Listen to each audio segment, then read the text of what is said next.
이게 우리가 여기서 이 세타라고 하는 론치 앵글의 발사각을 이해하셔야 돼요. 발사각을 이 부분을 이해하셔야지 비거리를 늘릴 수가 있어요. 이런 부분에 대한 기초적인 이론에 대한 숙지도 없이 골프를 치신다, 골프의 비거리를 요구한다, 굉장히 문제가 있는 이야기 중에 하나예요. 그래서 이 발사각이라 한다면은 여러분들이 발사각을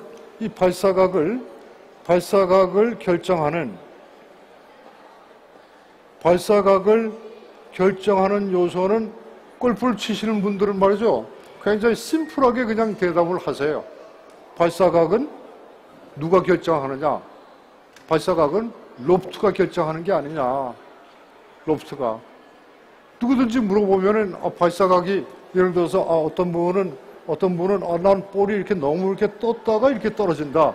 그러니까 너무 뜨기 때문에 이 세트 값이 너무 뜨기 때문에 발사각이 너무 뜨니까 솔루션은 로프트를 낮춰야 되겠다. 로프트를 낮추려고 한다면 어떻게 되시겠어요? 클럽을 새로 사셔야 돼요. 그래서 나는 10.5도로 쓰는데 볼이 너무 뜨기 때문에 각도를 8도로 써야 되겠다라든지. 그러니까 그게 솔루션이 아니다는 이야기예요. 그러니까 이 발사각을 이해해야 되는데 발사각을 결정하는 요소가 반드시 로프트에만 있는 것이 아니다는 점이에요. 로프트에만 있는 게 아니라 우리가 발사각을 결정해야 될 텐데 제일 먼저 생각하는 과제 중에 하나가 첫 번째가 로프트를 생각하고 있어요. 맞는 답에 로프트라고 하는 것 자체가 로프트에 대한 이해가 아이언을 두고 이야기한다면 아이언의 클럽이 이렇게 있을 때요. 아이언의 클럽이 있을 때 로프트라고 하는 거는 이게 페이스면이면은 이 페이스면과 수직선을 넣었을 때 만들어지는 이 각도가 로프트예요. 근데 이 로프트는 이 페이스면에 직각이 되는 수직선을 그었을 때 수직선을 긋고 이게 지면이 되기 때문에 이 지면과 평행되는 각도를 해서 이게 발사되는 각도예요. 이 각도와 이 각도는 같은 각이 돼. 이게 바로 발사각이 되는 거죠. 발사각이 되는 건데 이 부분이 바로 로프트입니다. 로프트가 돼서 이 로프트에 의해서 발사각이 되는 게 아니냐. 옳은 답에. 그래서 이 발사각은 로프트에 의해서 결정된다. 이게 맞는데 근데 클럽의 로프트에 의해서만 골퍼들의 발사각이 결정되는 건 아니다는 이야기죠. 예를 들어서 나는 10.5도의 드라이버를 친다고 한다면은 10.5도의 발사각이 유지가 돼야 될 거 아니겠어요? 클럽에 의해서 발사각이 결정되는 게 아니라 골퍼에 의해서 결정이 돼요. 클럽에 의해서 결정되는 게 아니라 그 점을 좀 이해하셔야 돼요. 그러니까 나는 10.5도 또는 8도 그걸 씀으로써 로프트가 내려가고 올라가고에 따라서 발사각이 볼이 뜨고 내려가는 게 아니라 우리가 꼭 하셔야 될 거는 예를 들어서 이렇게 돼 있는 로프트의 각도를 골프를 치시는 분들이 예를 들어서 이걸 갖다가 이렇게 뉘어서 치면 어떻게 되시겠어요? 이렇게 되면 로프트가 더 늘어나게 되는 거죠.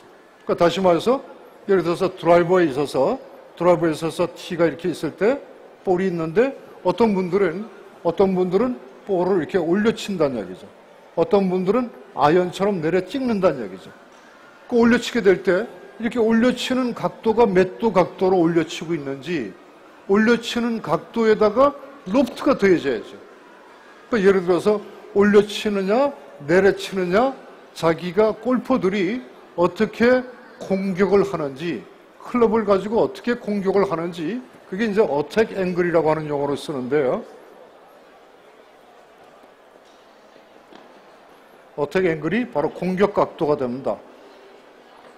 공격 각도가 되는데 예를 들어서 로프트가 10.5도라고 가정한다면은 로프트가 10.5도인데 이게 공격 각도가 나는 이게 5도만큼을 올려서 치고 있어요. 5도만큼을 올려친다고 한다면 이 각도가 5도만큼 올려치고 이 클럽이 갖고 있는 각도는 10.5도가 된다면은 로프트 각도는 10.5도인데 로프트는 10.5도인데 올려치는 각도가 5도가 된다고 한다면은 이게 10.5도와 5도가 돼서 10.5도가 5도가 더하면은 이게 10.5도 더하기 5도가 되면 15.5도가 돼야 될 텐데 15.5도의 각도로 이 발사각이 유지가 되느냐 하는 이야기. 15.5도의 각도로 이게 물리적인 원리는 이렇게 돼 있어요. 물리적인 원리는 로프트의 각도가 10.5도고 나는 볼을 이렇게 올려치는 각도로 5도를 치고 있다. 그 어택 앵글이 공격이 5도다. 그럼 10.5도와 5도를 더하면은 15.5도만큼 우리가 론치 앵글이라든지 하는 걸 써보면은 15.5도만큼 발사각이 돼 있느냐? 그렇게 돼 있지가 않아요. 그렇게 돼 있지 않는 이유 중에 하나는 볼 때문에 그래요. 볼 때문에. 볼은 이게 물리식에서는 로프트 각도와 어택 앵글 값을 더하면 이거를 이 두 개를 더한 값을 스핀 앵글이라고 그래요. 그러니까 스핀 앵글의 값은 15.5도가 됐는데 스핀 앵글은 15.5도가 됐는데 거의 대부분이 15.5도보다도 이 15.5도보다도 낮은 볼의 각도가 나타나요. 낮게끔 나타나는 이유 중에 하나는 볼 때문에 그러는데 그 볼은 어떤 원리 때문에 그러냐면요. 이 볼은 여러분들 아시겠지만은 이 원리는 10.5도와 5도를 더해가지고 15.5도가 발사각이 된다고 하는 원리는 어떤 볼의 조건이냐면 딤플이 없는 조건이에요. 딤플이 없는 볼에서 이렇게 딤플이 없을 때는 없을 때 조건은 15.5도가 돼. 근데 여기다 딤플이 있는 공을 치게 됐을 때 이렇게 딤플이 발생하게 된다면은 어떤 현상이 생기냐면요. 만일에 이게 딤플이 없는 볼일 때는 앞에 볼이 날아가는 방향에 대해서 이 점이 최고의 압력을 받는 점에 공이 날아갈 때 공과 마주하는 바람과 최고의 압력이 되는데 최고의 압력이 돼서 여기서 바람과 와서 마찰을 일으켜가지고 커브가 되는데 공기의 흐름은 이렇게 나타납니다. 공기의 흐름은 이렇게 나타나는데 여기서 딤플이 생기면은 그래서 이 점과 공기가 이게 꺾이는 점과의 관계의 각도를 보면은 이게 한 80도 각도에서 공기가 꺾이는 점이 이렇게 나타나요. 그런데 딤플이 생기면은 최고의 압력을 받는 점과 점에서 바람이 불어서 꺾이면서 꺾이는 점이 이 점과 이 점의 이 각도는 한 110도가량으로 늘어나게 됩니다. 늘어났을 때 공기의 흐름은 이렇게 나타나게 됩니다. 이렇게 나타나게 돼요. 그래서 딤플의 영향으로 이렇게 됐을 때는 볼이 뜨게끔 돼 있어요.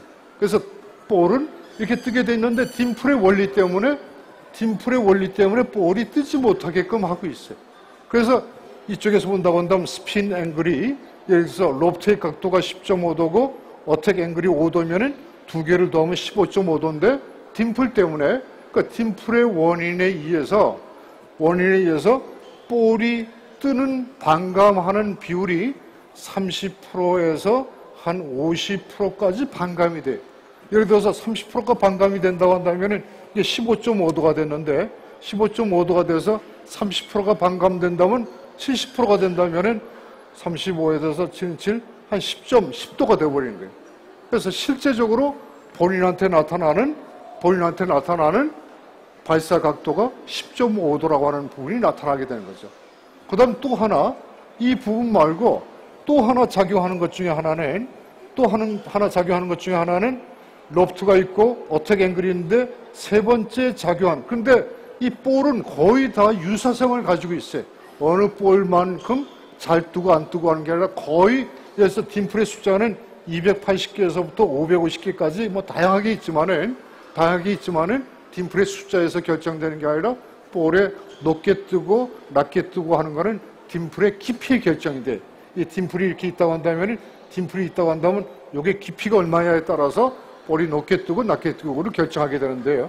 하여튼 딤플의 문제는 거의 다 돼 있기 때문에 그럼 그 다음에 뭐가 문제가 되느냐 하면은 세 번째 문제가 스윙 패스라고 하는 게 있어요. 스윙 패스는 예를 들어서 볼이 이렇게 있다고 한다면은 인에서 아웃으로 가는 사람도 있고 또 아웃에서 인으로 치는 사람도 있어요. 근데 아웃에서 인으로 치게 될 때는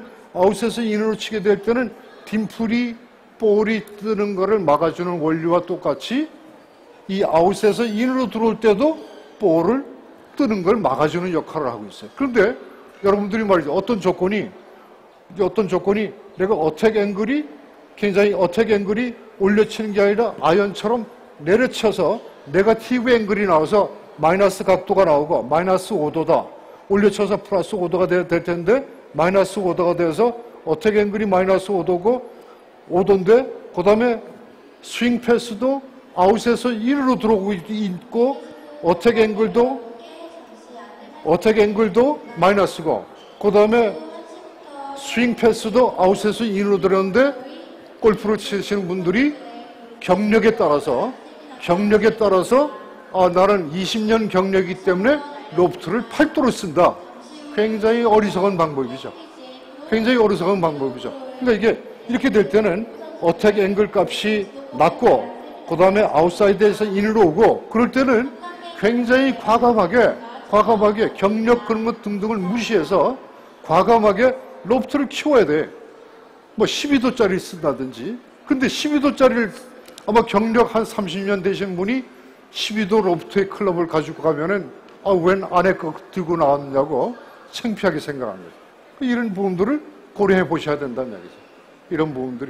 그래서 이런 부분들을 고려해 가지고 클럽을 선별해서 여러분들 그렇게 됐을 때 이 부분에 대한 비거리가 형성이 되기 때문에 그렇게 하시려고 한다면은 비거리를 늘리려고 한다면은 제일 먼저 본인의 스매시 팩터에 대한 수치도 알아야 되겠고 그 다음에 발사 각도가 지금 몇 도인지 또 내가 발사 각도 몇 도기 때문에 어떤 로프트를 써야 될 것인지 또 거기에 따라서 내 공격 각도가 얼마인지 하는 거는 저 뒤에 가시면은 KZST 시타석이 있습니다. 그 시타석에 가보시면은 거기서 정확한 수치 데이터 값을 전부 다 이해하실 수가 있기 때문에 그런 수치 데이터 값을 이해하고 그 다음에 조치를 취할 때 비거리 값을 구할 수 있는 건지 그냥 클럽이 모양만 보고 또 불량스러운 광고에만 노출돼가지고 클럽을 결정한다고 하는 건 굉장히 무리가 있는 겁니다.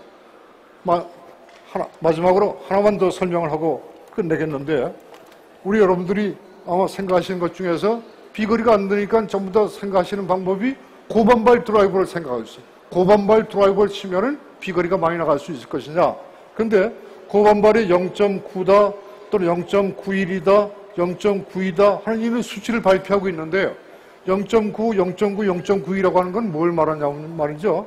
예를 들어서 클럽이 이렇게 있으면은 클럽의 가운데점을 때렸을 때 반발 개수가 얼마냐는 걸 발표하고 있어요. 근데 이 가운데점을 일반인이 가운데점에 맞을 확률은 4만분의 1이에요. 4만분의 1인데 4만분의 1에 맞출 수 있는 가능성의 점에 대한 반발 개수 값이 얼마냐? 그게 중요한 게 아니다는 이야기죠. 일반인들은 이 가운데점이 아니라 가운데를 이외의 부분에 대한 반발 개수 값이 얼마냐? 그게 중요한 부분이지. 그래서 이 부분만을 생각한다면은 이 부분의 가운데 했을 때 수치값이 0.9이다. 이 수치값을 극대화하려면은 설계상으로 어떤 문제가 생기냐면 이런 부분들이 급격하게 떨어져 버려. 여기 말했을 때 반발 개수가 내려가는데 여러분들이 찾아야 될 거는 가운데 수치값만이 아니라 예를 들어서 커브가 어떻게 되느냐 이런 데 맞아도 반발 개수 값이 높은 게 얼마냐 이런 게 찾는 게 고반발의 개념이죠. 가운데 수치값이 0.9이다 0.91이다 이런 수치만을 가지고 이런 수치가 최대 효과를 나타낼 때는 가운데 점을 때렸을 때 근데 가운데 점을 때릴 수 있는 가능성은 4만분의 1밖에 안 된다는 점입니다. 감사합니다.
안녕하세요.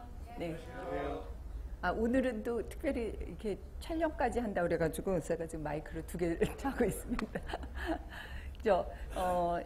조금 있으면 이게 제가 강의 시작돼가지고 이제 강의하게 되면은 이게 뒤에 계신 분이 여기 다 앞으로 나오시게 되거든요.